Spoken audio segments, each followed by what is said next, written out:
Bienvenue dans Démasqué, la conversation où les masques tombent et où les muses révèlent leur vérité. À travers ces entretiens, la parole est à celles qui ont vécu le rituel du masque et on partage l'intime récit au-delà des images. Aujourd'hui, je suis en compagnie de Valena. Hello Valena. Hello. Comment vas-tu ? Très bien, et toi ? Ça va, merci. Merci d'avoir accepté mon invitation. Merci d'avoir voyagé des centaines de kilomètres pour me rejoindre derrière ce micro. On va commencer tout en douceur avec une question toute simple. Qui es-tu, Valena ? Une femme pleine d'imperfections, mais qui est parfaite dans ses imperfections. J'aime bien ça. Ça introduit bien les deux petites questions suivantes. La première, quel est ton plus grand défaut ? Être parfaite. Est-ce que tu peux nous en dire plus ? Je suis très méticuleuse, je suis très perfectionniste. Ok. Et parfois, la perfection tue la vraie personne que tu es. Tu penses que ça existe, la perfection ? Non. On essaye, mais on se rend compte en fait que c'est peine perdue parce qu'on s'essouffle, on se fatigue, et qu'il faut juste être en accord avec soi, qu'on est tel qu'on l'en est. Ok. C'est quand la dernière fois que ton perfectionnisme t'a épuisé ? Quand tu veux montrer que ce soit à ta famille, à tes parents, à tes amis ou dans ton domaine professionnel que tu es quelqu'un de bien, qui travaille, dur, que tu es bien dans ton domaine et que finalement le fait d'être tel que tu es leur font peur en fait. Ok. Donc il y a une image de toi que les gens ont qui pour toi ne correspond pas à ce que tu es vraiment. Tout à fait. Ok. Deuxième question, on a commencé par le défaut. Quelle est ta plus grande qualité ? Être une éternelle enfant. Ça se traduit comment ? Voir les choses totalement différentes des autres et savoir voir le petit truc ou ce petit quelque chose qui fera toute la différence. D'accord. Encore une fois, pour essayer de mettre un peu plus de contexte, quand est-ce que ça t'a été utile la dernière fois ?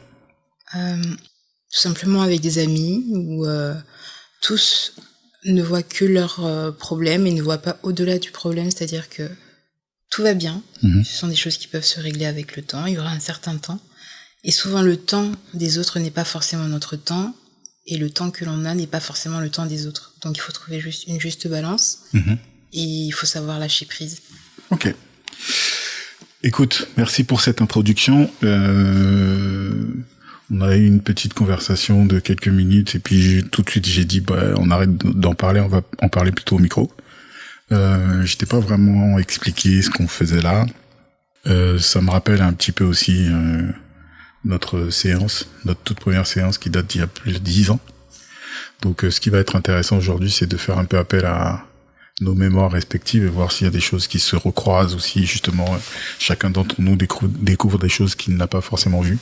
Ma partie du travail, ça a toujours été de traduire visuellement tout ce que j'ai dans ma tête, tout ce qui m'inspire, tout ce que je ressens. Et depuis quelque temps, donc, j'ai eu cette envie, cette idée de faire appel, donc, aux muses de mon projet Démasqué. Et encore une fois, merci de t'être rendu disponible pour avoir cette conversation avec moi. On va commencer par un mot-clé. Si je te dis animal, à quoi ça te fait penser ? Tout simplement à sauvage. Ok. Je vais te montrer une photo. Donc je te montre ces 2 pages du shooting qu'on a réalisé tous les deux, donc le 27 janvier 2015. Et dans cette série d'entretiens que je mène, chaque fois que j'ai une muse en face de moi, à la fin de l'entretien, je lui demande donc de regarder la photo de la muse qui va lui succéder au micro et de me donner un mot-clé. Donc le mot-clé animal et le mot-clé qui a été laissé donc par la muse précédente pour décrire ces images-là. Est-ce que tu penses que ça correspond ? Tout à fait. Par curiosité, tout à l'heure, j'étais sur ton Instagram. Et je suis retombé sur le post que tu as fait. Et donc là, tu faisais allusion à une lionne. Oui. Les puristes diront que les lionnes n'ont pas de crinière, mais la première sensation qu'on a effectivement quand on voit cette photo de toi, c'est cette crinière impressionnante, ce regard animal du coup, et je trouve que c'est plutôt justifié. On voit aussi, et c'est ça qui est toujours intéressant dans ces conversations, avec les mots que tu emploies ou même les silences que tu laisses planer, il y a une sorte de définition que tu fais de toi-même qui est assez intéressante. Et s'il y a un mot qui te caractérise, à mon sens, c'est cette notion de mystère que tu cultives. Je vais essayer de casser un peu le mystère et de faire découvrir un peu à nos auditeurs qui est cette mystérieuse Valena. Et j'espère que tu vas me suivre sur ce chemin. Pour arriver à ce chemin, du coup, on va passer par cette expérience de démasquer. Et on va commencer par l'avant. Quel souvenir as-tu, donc, avant cette séance? Est-ce que tu te souviens comment ça s'est organisé? Comment on s'est connus? Comment on s'est contacté? Quel souvenir tu as de ça? Alors, on s'est connus, on avait des amis en commun. Je voyais déjà ton travail quelques fois sur Facebook, ouais, via des publications. J'ai commencé à m'intéresser à ton art, ok, à ce qui te nourrissait, t'inspirait. Mm-hmm. Et puis, au fur et à mesure, je ne sais pas comment on a fait, on a créé une certaine affinité. Mm-hmm. Et de par cette affinité, et aussi on a des atomes crochus qui est tout ce qui concerne l'artistique. Mm-hmm. Et ça nous a rapprochés d'une certaine manière, et de manière totalement surprenante et spontanée. Mm-hmm. J'étais de passage à Paris, et on discutait, et tu m'as dit vas-y viens, on va shooter. Okay. Et moi, que je me souvienne de mon côté, ouais, je n'étais pas du tout ouais, disponible et disposée mentalement à faire ce shooting. Ok. Et pourquoi? Parce que c'était à l'époque, mon âge, mon esprit n'était pas quelque chose de totalement prêt à ça, à me faire photographier par une autre personne, et ça me faisait sortir aussi de mes limites que je m'étais fixées d'une certaine manière, donc c'est-à-dire mes limites, mes peurs. Ok. Et après, je me suis dit, de manière totalement spontanée, comme on dit, fuck. Mm-hmm. On y va. On sait pas de quoi la feuille est faite demain, et c'est des choses qui se créent, qu'il faut vivre. Ça m'intéresse vachement ce mindset-là, parce que je retrouve des choses qui sont liées à... Quand tu as parlé de perfectionnisme, j'ai vu plutôt comment dire, le regard des autres et cette attention à ce que tu projettes.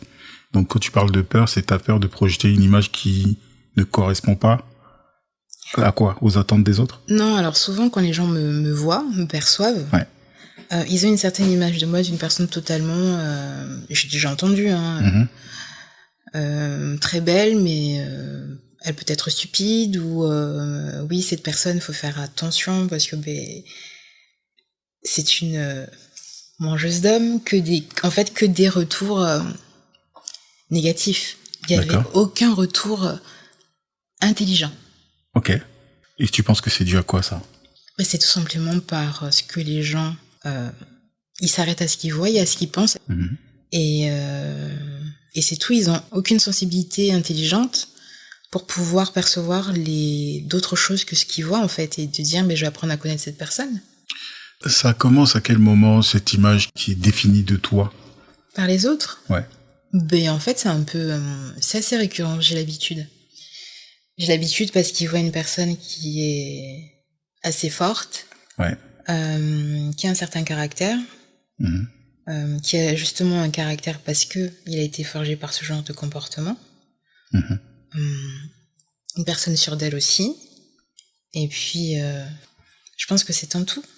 Moi, ce que j'entends là, c'est qu'effectivement, tu t'es forgé une sorte de carapace par rapport à des blessures. Et ce que j'essaie de déterminer là, c'est l'origine de ces blessures-là, mm-hmm, qui construit finalement ce personnage qui peut paraître dur, hautain, mystérieux, mangeuse d'hommes, comme tu dis.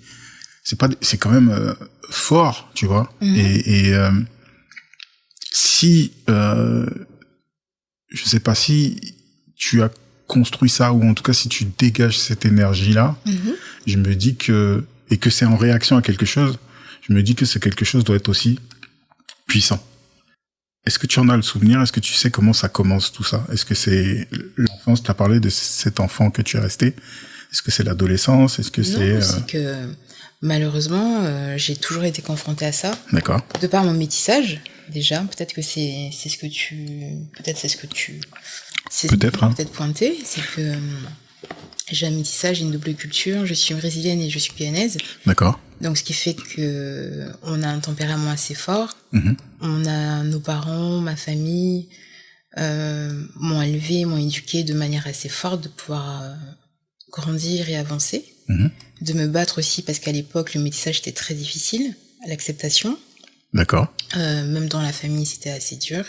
L'extérieur aussi, c'est assez dur. En fait, une fois, du moins à l'époque, en tant que métisse, il faut savoir se battre. T'as grandi où? En Guyane. Ok. Et qu'est-ce qui est mal vu? C'est le fait qui est la partie brésilienne? Non, alors en fait, à l'époque que mes parents se sont mis ensemble, ce qui était mal vu, c'était des deux côtés. C'est que un Brésilien blanc avec une noire, ça ne passait pas dans ma famille. D'accord. Et du côté de ma mère, à l'époque en Guyane, le Brésilien était plus venu pour pouvoir s'amuser avec les femmes créoles et guyanaises du pays. Ouais. Donc il y a à la fois la différence de culture et à la fois la différence de couleur de peau. Exactement. Ok. Et moi, dans ma famille, j'étais la première. Donc ce qui fait que j'étais la curiosité de la famille et en même temps, j'étais la moquerie de la famille. Ouais. Et tu vois, c'est des choses que j'apprends là.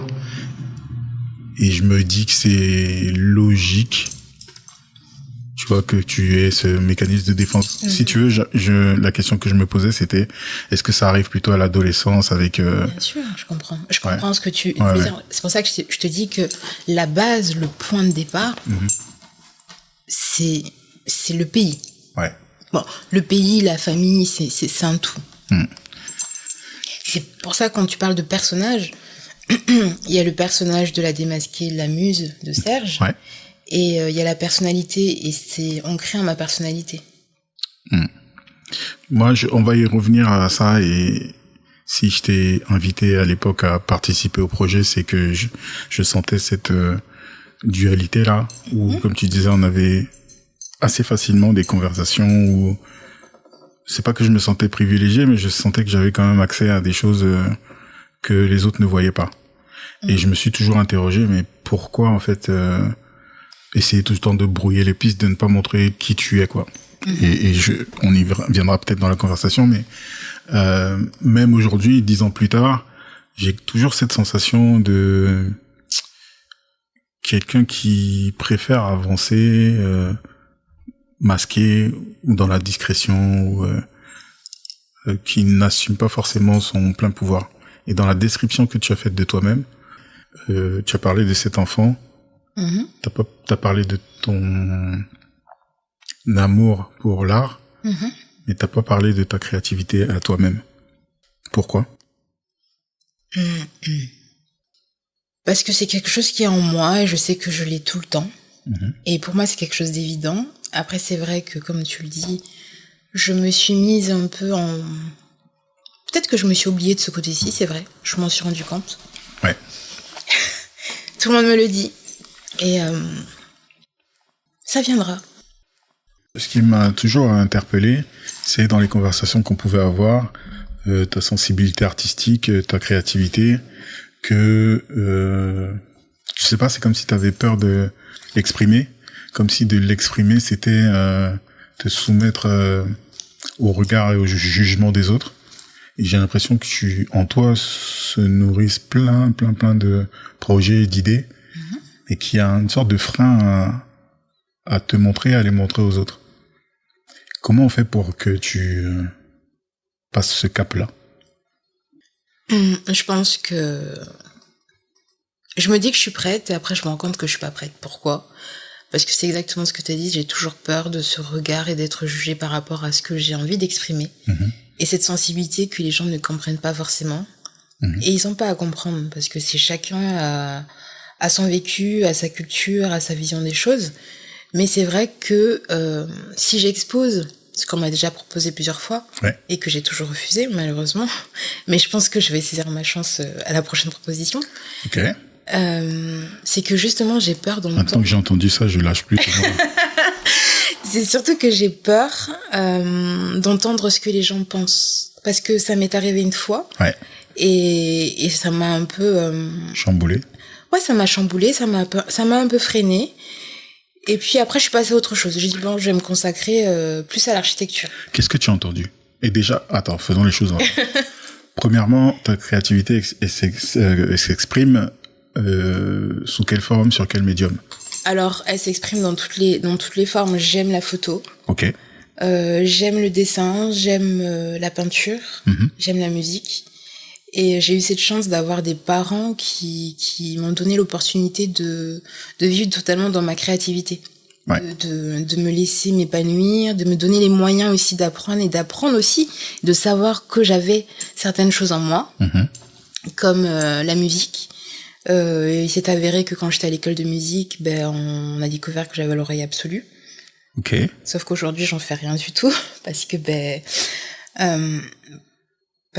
je suis sur d'autres choses. Même si dans ma vie privée, j'écoute de la musique et que mes amis savent très bien qu'ils peuvent m'envoyer des bandes son, j'écouterai, je leur donnerai des conseils, mais pour faire quelque chose d'exposé, non. Parce qu'il y a possibilité d'exposer sa musique d'une certaine manière, mais je ne le fais pas encore. C'est quelque chose qui mûrit aussi. Ok. Donc ça, c'est vrai. Après, au niveau de la photo, j'en fais pas mal. Je fais des photos plutôt architecturales en ce moment. D'accord. Mais je suis en train de revenir à mes photos que j'aime et que nous avons en commun. Surtout quelque chose d'assez fort pour moi, c'est le noir et le blanc. Ok. Elles sont où ces photos actuellement? Elles sont dans mon téléphone. Ok. Bon, on va fouiller un peu tout à l'heure. Non, il y a des choses qu'il faut pas voir non plus. Tu sais que je suis un homme de tous les dossiers, je vais le fouiller. Non. Donc, moi, ce que j'entends, c'est qu'il y a une volonté qui sommeille quelque part d'avancer sur ce terrain-là. Il y a une peur, peut-être légitime ou pas. Encore une fois, ça dépend de ta sensibilité. Et ce que j'ai entendu, c'est que il y a des retours qui t'ont peut-être blessé. Donc, j'ai envie de dire qu'il y a une solution pour ça. Elle est pas forcément très simple, mais elle est souvent liée à se replier. Non, c'est pas vraiment se replier sur soi-même, mais de s'écouter avant tout. Et moi, ce que je ressens, c'est un besoin irrépressible de s'exprimer, mais une sorte de bâillon en même temps que tu as, qui est lié à qu'est-ce que les gens vont en penser. La première chose, c'est que c'est une conversation entre toi et ton enfant intérieur, et que cette conversation privée, tu peux la rendre publique si tu en as envie. Mais le contenu de cette conversation, premièrement, il n'a pas besoin d'être compris. Et deuxièmement, ce que j'ai appris aussi avec le temps, personnellement, c'est que les gens qui te ressemblent comprendront. Et avec eux, petit à petit, tu vois, je pense que c'est comme ça que ça se construit. Je pense que tout ce qui est très profond a forcément plusieurs lectures et qu'il pourrait avoir une lecture très esthétique de ce que tu fais, comme il pourrait y avoir une lecture plus émotionnelle, spirituelle, etc., etc.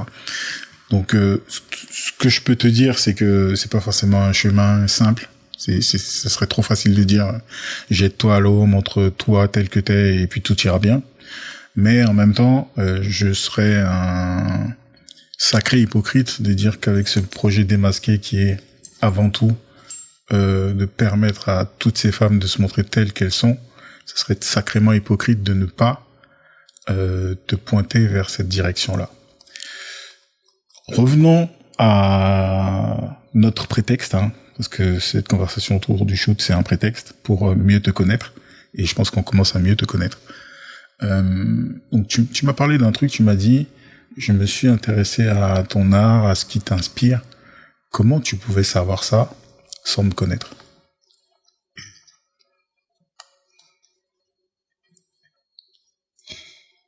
Alors, comment dire? Comment expliquer? C'est que je regardais tes toiles et ça me parlait énormément, ça retentissait en moi.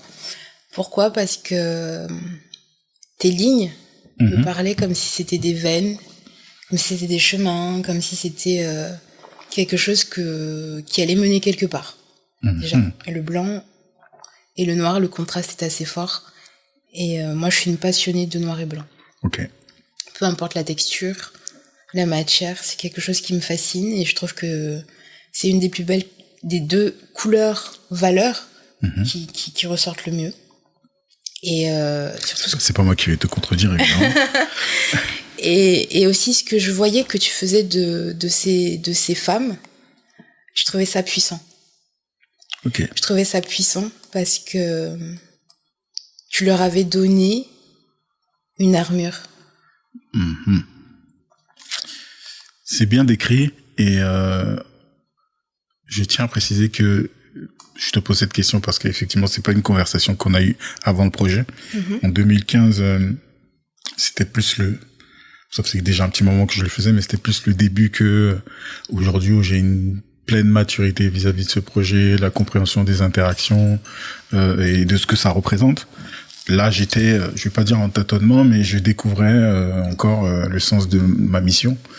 Et pour justement ne pas faire peur. Aujourd'hui, tu vois, j'en parle derrière un micro et on utilise des termes qui peuvent surprendre beaucoup de monde, mais c'est comme si à l'époque, j'essayais juste de faire comprendre, fais-moi confiance, viens t'installer et les images parleront d'elles-mêmes, quoi. Mais c'est ce que tu m'as dit. Ouais. Et ce que j'essayais de te dire il y a 5 minutes par rapport à ton travail et ce que tu pourrais être en mesure de proposer, c'est exactement la même chose.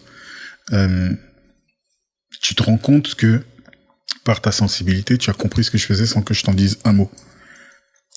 Juste avec des images. Donc, dis-toi, enfin, c'est la plus grande preuve que tout ce que tu pourrais proposer pourrait être aussi compris par la personne qui a la sensibilité et qui est sur la bonne fréquence.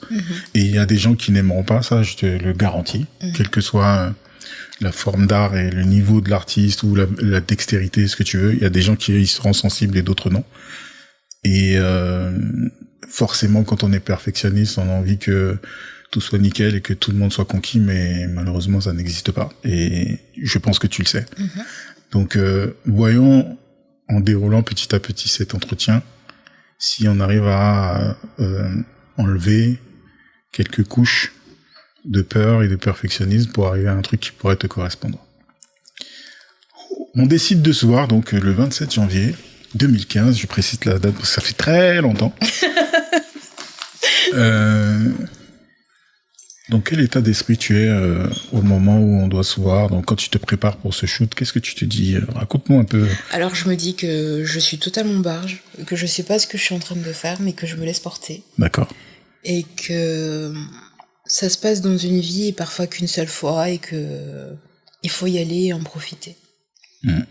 Est-ce que tu as déjà fait des trucs aussi barges avant? Non. Et pourquoi ce moment-là? Il y a un truc précis? Je pense que j'avais décidé de vivre pour moi. Et... Je m'accroche à tes mots et j'y reviendrai. Hein. je n'oublie pas ce que les gens disent.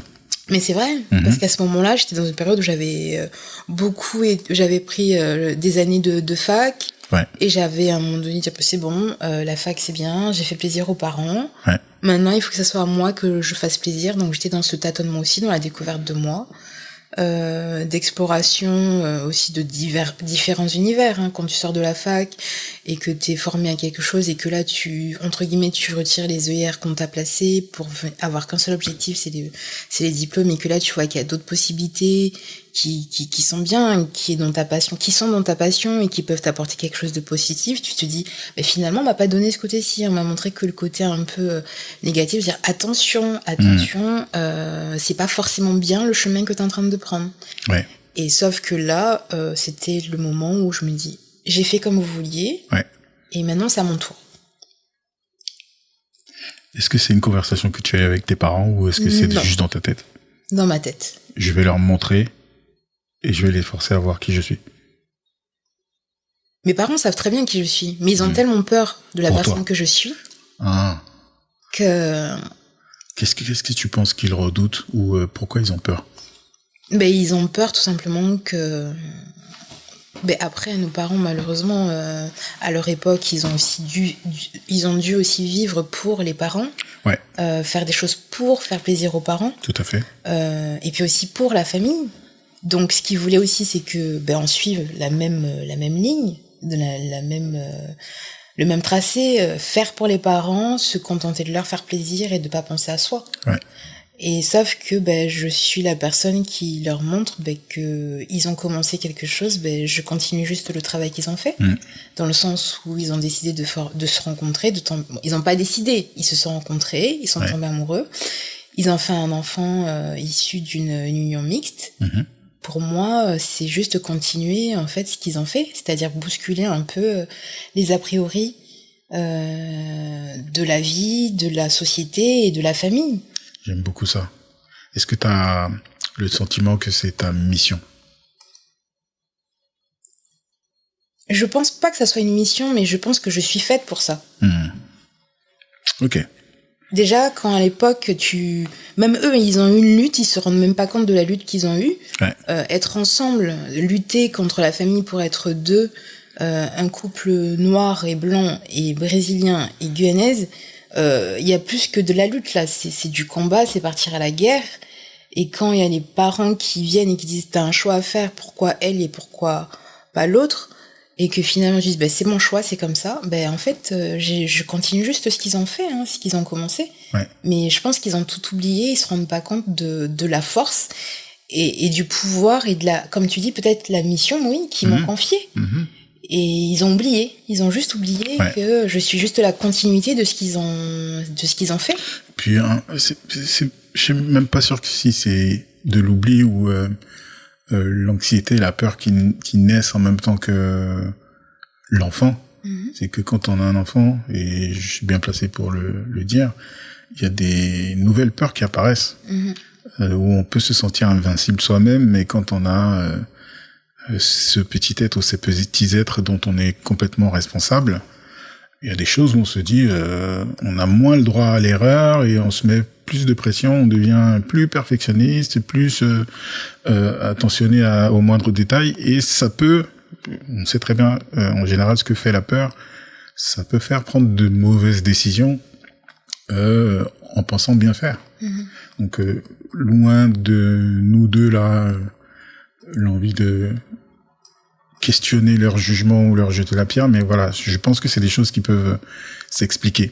Moi, tout ce que j'essaie de faire, c'est, je trouve que la peur, c'est peut-être cette émotion qui cache le plus la vie, et vraiment de manière universelle, et j'essaie de lutter contre la mienne, et quand je peux aider quelqu'un à lutter contre la sienne, c'est toujours avec beaucoup de plaisir et beaucoup de bonheur. Donc, je décide de braver tous les interdits, de débarquer donc chez moi et de te jeter dans la fosse au lion. On commence à dessiner, enfin je commence à dessiner. Est-ce que tu te souviens un peu de ce qu'on se raconte ce jour-là? Je pense que j'étais dans un état, on va dire second, parce que je me disais qu'est-ce que je fais là, et que tu me disais mais t'inquiète pas, tout va bien se passer, tu vas voir. Ouais. Et tu me parlais, tu me posais des questions. Tu me mettais à l'aise d'une certaine manière. Et je me suis détendue. À quel moment tu t'as senti que tu basculais ou que tu étais un peu plus toi-même, ou en tout cas que tu découvrais je pense qu'une fois que t'avais fini le masque et que je me suis regardée je pense même pas que je me suis regardée dans le miroir parce que tu m'as pas montré. Non. Tu me l'as montré que quand t'as terminé la session. C'est là que j'ai vu. T'as regardé, en fait, de mémoire, et je pense que t'as même pris une photo de ça. Pendant que je dessinais, donc à un moment, j'étais en train de dessiner dans ton dos. Et t'as pris une photo, tu as utilisé le reflet de la télé. Oui. Donc qui était un peu flou, mais je pense que t'as vu quelque chose là-dedans. Comment tu décrirais donc ce personnage-là? Moi, ce que j'ai vu dans l'appareil photo, c'est toujours cette sensation de flou. De dire sans rien dire, d'être présent sans être présent, et de voir que tu es là, de savoir que tu es là et de savoir que ça se fait, que t'es dans la création. Et moi, c'est une certaine distance que je prends. Est-ce que c'est quelque chose de plutôt positif qui t'a fait du bien, de pouvoir, entre guillemets, t'extraire de toi-même? Oui, ça m'a fait du bien parce que je suis sortie en disant tu l'as fait, t'en es capable, et t'as une personne qui a vu des choses que, justement, qui sont enfouies et que personne ne peut voir. Est-ce que tu peux me parler de ces choses-là? Les choses, on a parlé tout à l'heure, c'est cette créativité, cette force, et cette sensibilité à tout ce que je peux voir et que d'autres ne perçoivent pas, mais que toi, on arrive à échanger, à discuter sans problème. Ouais. On a eu l'occasion de faire des photos. Et chaque fois, j'ai l'impression que il y a un process comme ça où il faut briser la glace, te rassurer, et ensuite j'ai accès à la Valena que je connais, qui finalement j'ai beaucoup de mal à comprendre pourquoi tu as toutes ces peurs et toutes ces limites, parce que d'un autre côté, je sais que tu peux t'en affranchir assez facilement. Et c'est ça qui est drôle, c'est que on est en train d'avoir cette conversation 10 ans plus tard. C'est vrai qu'on est resté en contact, on se parle de temps en temps, mais j'ai pas forcément suivi ton évolution créative, puisque depuis tout est dans ton téléphone. Et que il y a un moment où je vais devoir fouiller dans son téléphone là, parce que c'est pas possible. Aujourd'hui, t'as ces images sous les yeux. Est-ce que tu peux me décrire le parcours depuis cette photo-là? Depuis cette photo, il y a beaucoup de choses qui se sont passées dans ma tête. Dans ma vie de femme, surtout, c'est assumer. J'assumais pas mes courbes. Ok. Donc, je les ai assumées au fur et à mesure. Assurer aussi et rassurer le potentiel que j'ai, féminin. Pas forcément, tout le monde peut penser malheureusement à tort que c'est sexuel, mais ce n'est pas une question de se rassurer sexuellement, c'est se rassurer en tant que femme. Ouais. Et dans toute sa féminité. Dire que, tu sais, quand on en parlait, on parlait aussi d'Amazon, comme au Brésil. Ouais. Que nous sommes des femmes qui luttons, qui avons un discours, une manière de penser, nous avons des luttes, même si on n'en parle pas, même si on ne crie pas, même si nous avons des luttes intérieures et extérieures, que ce soit dans le domaine professionnel, que ce soit dans le domaine amoureux aussi, certaines parce qu'elles sont mamans. Ouais. Donc malheureusement, même si on est en 2025, tous les jours, nous, en tant que femmes, on doit se battre. Donc, que tu sois accompagnée dans ta vie avec ton mari, ton compagnon, et que tu sois célibataire, il faut te battre pour pouvoir avancer dans ta vie. Ouais. Et à l'heure d'aujourd'hui, c'est toujours pareil. Et surtout quand t'es une femme comme moi, où la première pensée, c'est pas des pensées très très positives. Tu montres le contraire, qu'effectivement je suis cette personne, mais je suis plus que tu ne le penses. Ouais. C'est surprenant et déroutant, parce que je vais partir un peu dans le cliché, quoi, mais quand j'entends Guyane ou quand j'entends Brésil, j'entends des populations qui ont quand même un rapport au corps qui a rien à voir avec la France, par exemple, tu vois, l'Europe, parce que c'est pas le même climat, c'est pas la même façon de s'habiller, que un corps est beaucoup plus visible dans ces pays-là. Et c'est en France que j'ai appris qu'avoir des formes et s'assumer. Merci, c'est ce que je me disais, tu vois, quand je te disais qu'il y a forcément un moment, quand tu me parlais de ça au début, ça me paraissait bizarre de me dire, d'un coup, en fait, il y a une image qui apparaît elle fait peur. C'est en France que j'ai commencé à comprendre que, entre guillemets, je dérangeais. Quand est-ce que t'es arrivée en France? Je suis arrivée en France en 2014 ou 2015, par là. Ok. Et comment est-ce que ça chamboule ta réalité? En 2004 ou 2005, par là. Oui, pardon, ouais. Comment ça change ta réalité, ça? En fait, t'as un retour sur soi, sur toi, tu te dis, mais qu'est-ce que j'ai fait de mal? J'ai rien fait, j'ai tout fait comme d'habitude. Et puis au fur et à mesure, tu te rends compte que c'est parce que tu es différente des Ok. autres. Et c'est ça qui pose problème. Et c'est quoi? C'est donc tu parlais de tes formes. C'est Mais ta façon de t'habiller aussi? non, Ça parce s'en- que je m'habille Non. normalement, mais c'est que je suis pulpeuse et que j'attire le regard. Ouais. Et que malheureusement, certaines personnes en France n'ont pas confiance en elles. Mhm. Et ils préfèrent, comme tu as dit, être méprisables et méprisants envers d'autres personnes, dont moi. Mhm. Et qui à l'époque étaient super naïves, se laissaient un peu avoir d'une certaine manière. Même Ok. si le caractère était là, mais il y avait toujours ce questionnement, peut-être que c'est moi qui fais quelque chose de mal. Mhm. Et avec du recul, faisons un petit exercice de pensée. Prenons la Valena 2025. Et avec tout ce que tu sais de la vie, avec toute l'expérience que tu as, avec tout ce que tu as pu vivre depuis, imaginons que tu prennes possession de ce corps de 2005. Comment tu réagirais? Comment tu vivrais les choses? Qu'est-ce que tu ferais de différent? Je continuerai à être la personne que je suis, c'est-à-dire une personne ensoleillée, Mhm. juste ça, ensoleillée. Parce que, tu sais, parfois, juste un sourire ou un regard aussi, ça peut éteindre l'autre et ça fait mal aussi. Ouais.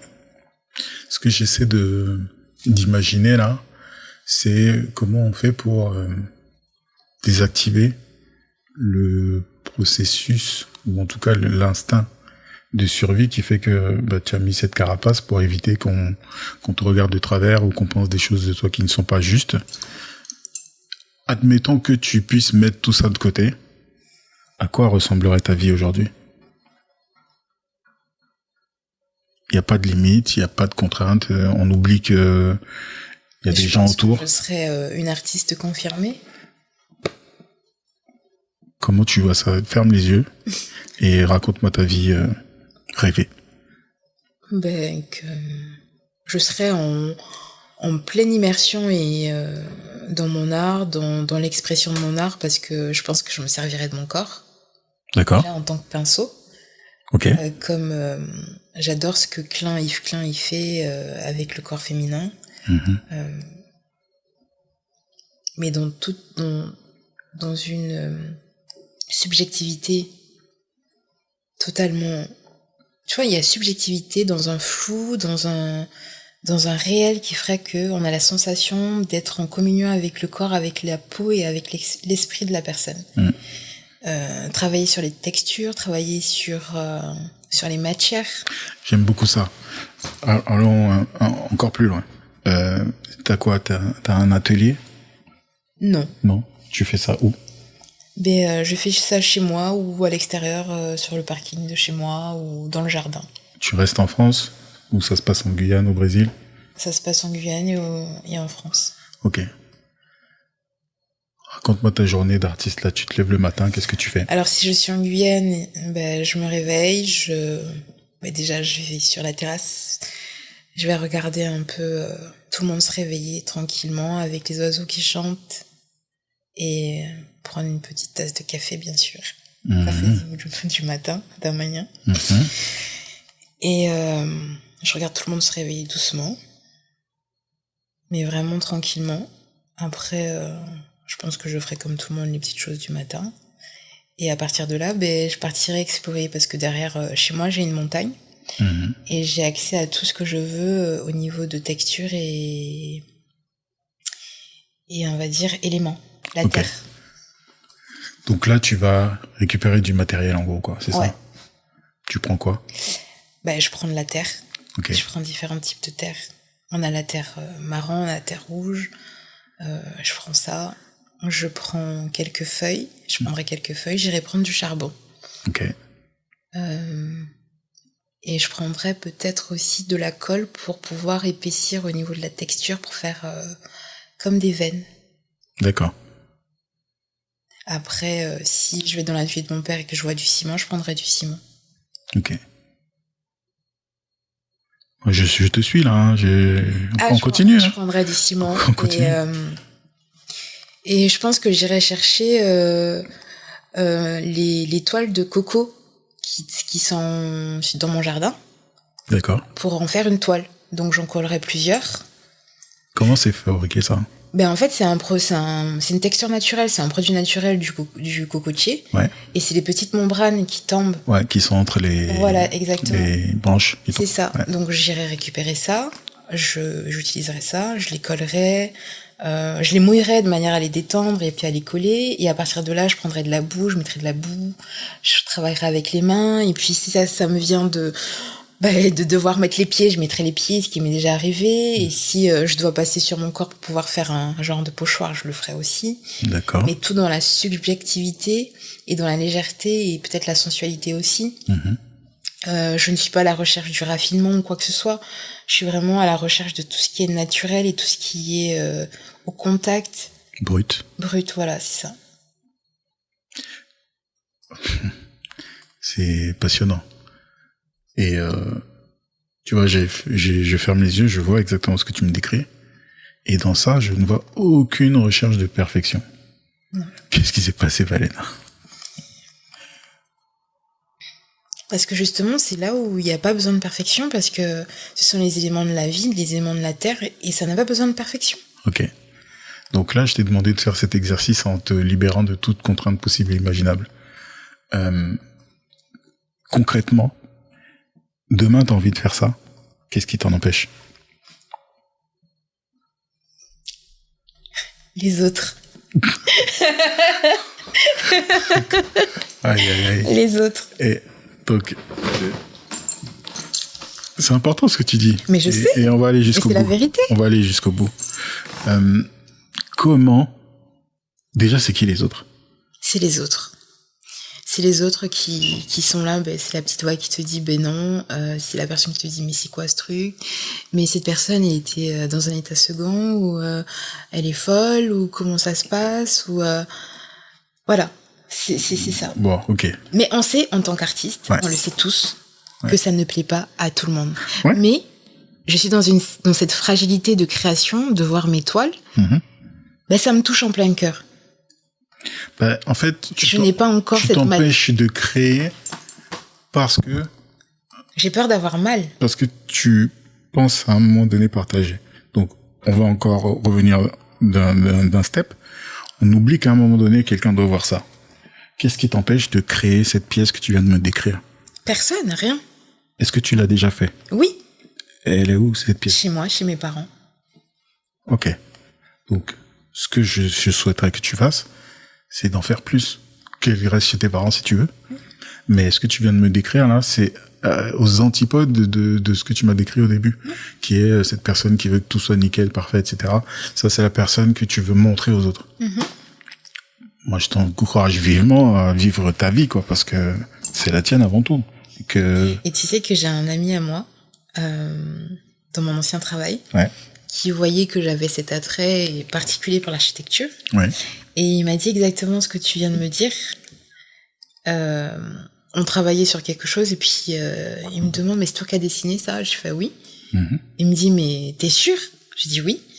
Il me dit mais tu sais que c'est à l'échelle? J'ai dit probablement, mais je l'ai fait à la main. Il me fait t'as rien pris comme mesure? Non, je dis rien.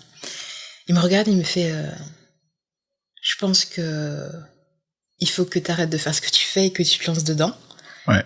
Et il me regarde et il s'arrête et puis il me dit t'as besoin de quoi pour pouvoir y aller?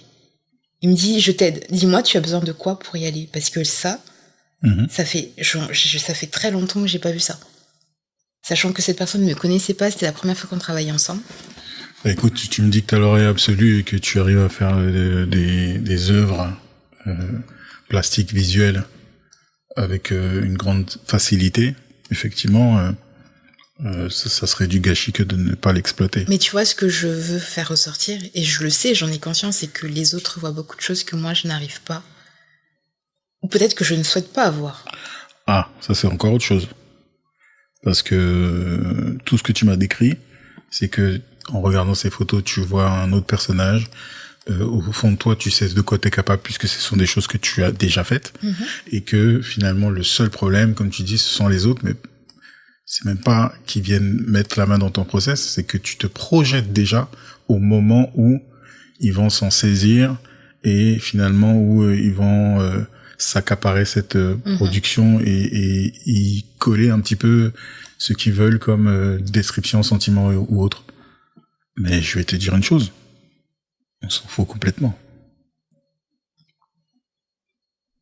On s'en fout complètement. Bon, ce qu'on va faire, je vais te laisser respirer un petit peu. Tout va bien, on peut continuer. Hein. Oui, mais je veux que tu réfléchisses à ça. Je t'avais... en off, je t'ai dit qu'il y avait un petit moment où j'allais te laisser un petit message. T'as une antenne libre. Ça peut être une conversation avec toi-même, ça peut être un message que tu laisses à quelqu'un. Je te laisse quelques minutes réfléchir un peu à tout ça. Je te laisse, je vais aussi me remettre un petit peu de notre conversation et puis je reviens t'embêter dans quelques secondes. Est-ce que ça te va ? Oui.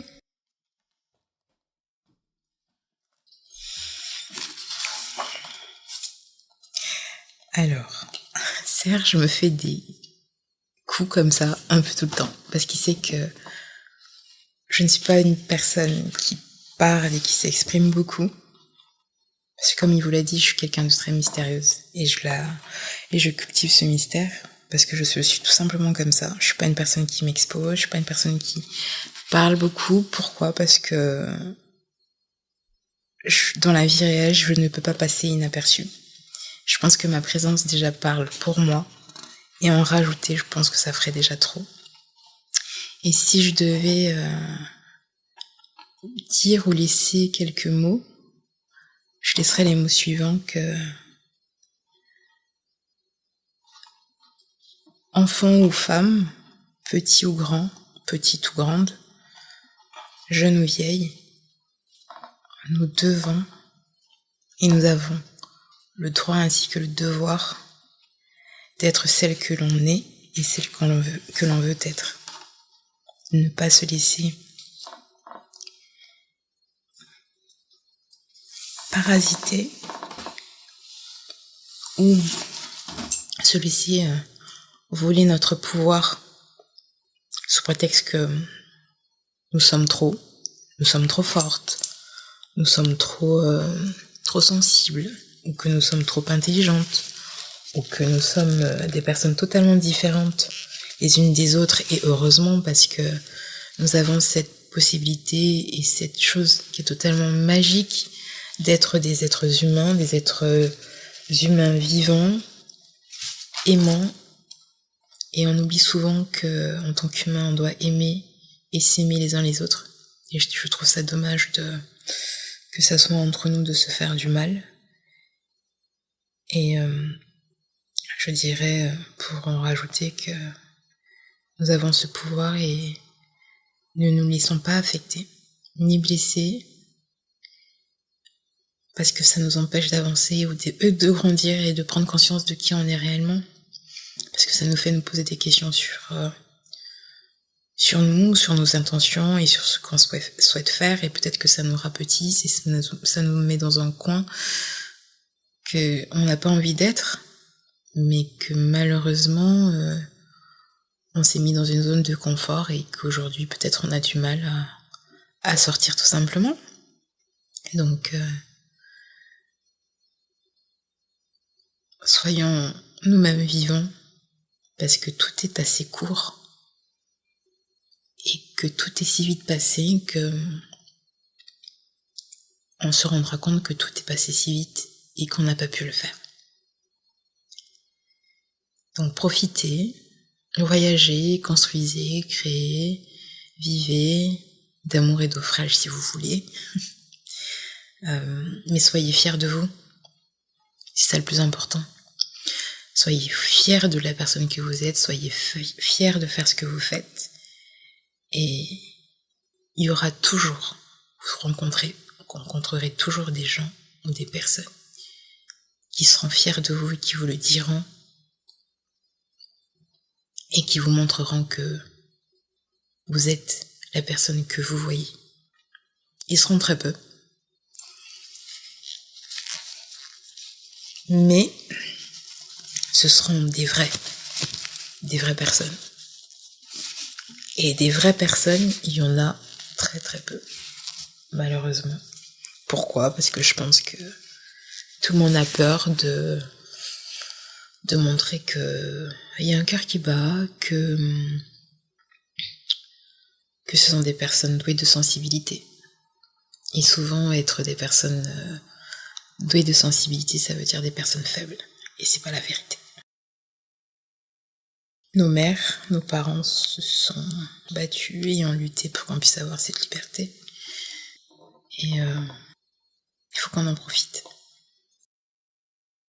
Écoute, je te rejoins pour la suite et fin de cette conversation. J'ai profité de ce petit moment pour réfléchir à notre conversation et il y a des choses qui m'ont frappé. La première, tu vois, on parlait de cette peur de se montrer.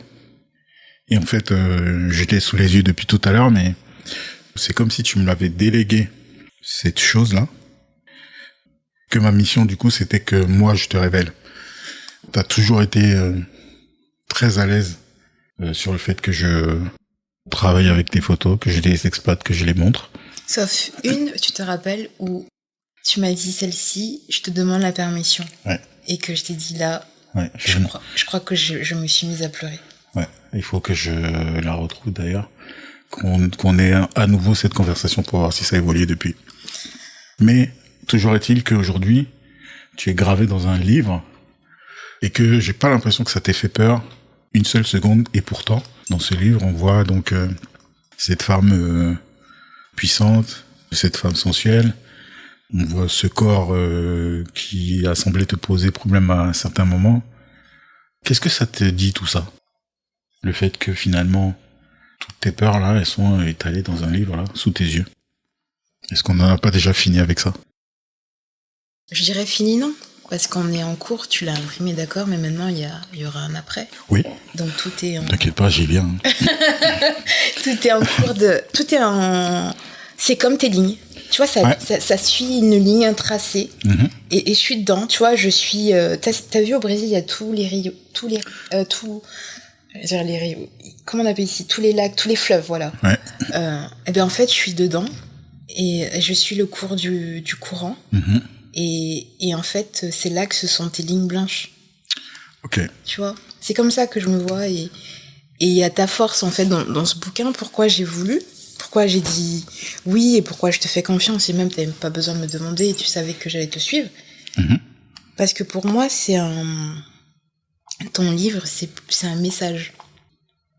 C'est plus que un banal livre de photos de femmes avec... des traits. Pour moi, ce livre, c'est un message que dans le monde, il y a tout type de femmes, avec tout type de caractère, tout type de force, tout type d'histoire, tout type de culture. Et... Si j'ai besoin d'une attachée de presse, je suis à qui faire appel. Mais c'est très bien, c'est parti de mes cordes. Je sais bien. Tu le sais. Ouais. Et que ce livre, en fait, ça renferme un recueil de femmes fortes, intelligente, et chacune a son histoire. Mm-hmm. Et c'est ça qui fait en fait que c'est une puissance inimaginable. Merci beaucoup, content que tu le prennes comme ça. Moi, je suis contente, pourquoi ? Dis-moi. Parce qu'en fait, je les côtoie, je les connais pas. Tu vois, je les côtoie, mais je sens la puissance de chacune. Ouais. Peu importe. Si je peux, un jour, dans ma vie, je ferai une soirée démasquée où vous serez toutes invitées, quelque part, je sais pas. Une soirée, on en a parlé, ça sera plus que bon, on verra, une grande immersion. Exactement. J'ai une petite question subsidiaire. Imaginons que demain, on refasse une séance avec tout ce que tu as pu vivre, tout ce que tu sais de moi, tout ce que je sais de toi. Qu'est-ce que tu aurais envie de faire ? Comment tu vois les choses ? Mais que je te suivrai. T'es sûr ? Attention. Vous voyez pas, mais je vois son regard. En fait. Ça veut dire attention. Il était si bien cet épisode, on va pas tout gâcher maintenant. Mais que j'aimerais y participer aussi en tant que... Pas seulement en tant que spectatrice. Mais en tant qu'actrice. En tant qu'actrice. Ok. Et ça serait quoi ? C'est-à-dire participer à tout ce panneau. Ok. En principe, comme je te disais, il y a un petit cadeau que tu fais à la muse qui va te succéder. Sauf que là, je sais pas encore qui c'est. Donc, je t'invite à ouvrir le livre à n'importe quelle page et me dire ce que tu vois. Envoûtante. C'est bien noté. Elle n'est pas en région parisienne, mais je vais m'organiser pour lui faire arriver ce mot-clé là, que ce soit dans une conversation ou que ce soit juste un petit message que je lui envoie pour lui dire ça. Je pense que ça lui fera plaisir. Écoute, je t'ai posé plein de questions. C'est pour toutes ces réponses. Sauf que moi, j'ai pas posé de questions. Oui, j'y viens. Pour toutes ces réponses, pour ta transparence, ton authenticité, j'allais dire donc que on arrive tout doucement vers la fin des questions que moi j'ai à te poser. Et c'est également la fin de l'entretien, à moins que tu aies des choses à rajouter. Alors oui, j'ai, je dirais pas des questions, mais plutôt un échange ouvert avec toi. Mm-hmm. Et moi, je voulais te poser la question de toutes ces muses que tu as pu rencontrer au fur et à mesure. Mm-hmm. Chacune avait une histoire et un pouvoir. Ouais. Et quand tu dessines les masques, mm-hmm. tu ressens ce pouvoir d'entrée ou c'est au fur et à mesure de vos échanges? Alors, je dirais plus que c'est comme si j'avais un premier message qui est un peu flou. Ce message, il a le mérite d'être, quand je dis flou, c'est dans sa compréhension, son décryptage, mais par contre, il est très fort. C'est-à-dire que quand je t'invite, en général, je suis sûr qu'il y a quelque chose qui va se produire. Je sais pas encore quoi, mais quand je t'invite à venir pour une séance, c'est que j'ai déjà senti soit une dualité qui m'interpelle, soit, comme tu disais, un pouvoir ou une vulnérabilité qui est bien dissimulée. Et une fois que j'ai vu ça, la séance en elle-même sert à cristalliser ce que j'ai vu et que ça devienne quelque chose de plus puissant, de plus visuel. Donc c'est de ça que j'ai besoin quand j'ai ces conversations que tu décrivais tout à l'heure, mm-hmm. et que j'ai la présence de la personne avec moi. C'est cette énergie que je ressens et qui va venir me dire, ah tiens, il faut que je fasse des lignes de cette forme-là, que je dessine un masque sur tel ou tel côté du visage, que je sois sur quelque chose de plutôt symétrique ou complètement protéiforme. Et tout ça, ça va venir s'affiner pendant la séance, mais j'ai déjà eu, on va dire, le début du message, quoi. Okay. Donc forcément, quand on est dans la séance, c'est qu'il s'est déjà produit quelque chose. Parfois, ça va être une conversation, parfois, ça va être juste je tombe sur une photo, ça va être sur quelqu'un que je croise dans la rue, où je me dis, il faut absolument qu'on soit dans ce contexte-là et que je puisse recevoir la fin du message, entre guillemets. Et ce qui est drôle, et c'est aussi pour ça que je te parlais de la prochaine séance, les gens évoluent, tu vois. Ça fait 10 ans qu'on a fait ce shoot. Aujourd'hui, je suis persuadé que ça serait pas la même chose, tu vois. Et que l'histoire qu'on raconterait aujourd'hui serait différente de celle d'il y a 10 ans. Ça veut pas dire que c'est une autre personne, mais comme tu disais, c'est un chemin, et puis moi je viens à un instant T figer ce moment-là et le questionner par la forme visuelle qu'il prend. Est-ce que tu as d'autres interrogations? Non. Écoute, c'était très très très très intéressant. Encore une fois, merci beaucoup pour ta confiance, pour ta disponibilité, pour tout ce que tu viens de partager avec tous nos auditeurs.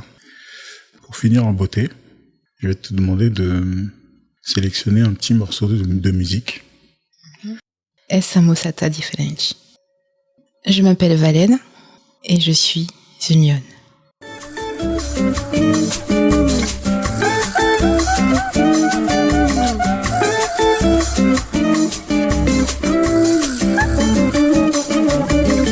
Essa moça tá diferente, já não me conhece mais. Está pra lá de pra frente, está me passando pra trás. Essa moça tá decidida a se supermodernizar. Ela só samba escondida, que é pra ninguém reparar. Eu cultivo rosas e rimas, achando que é muito bom. Ela me olha de cima e vai desinventar o som. Démasqué.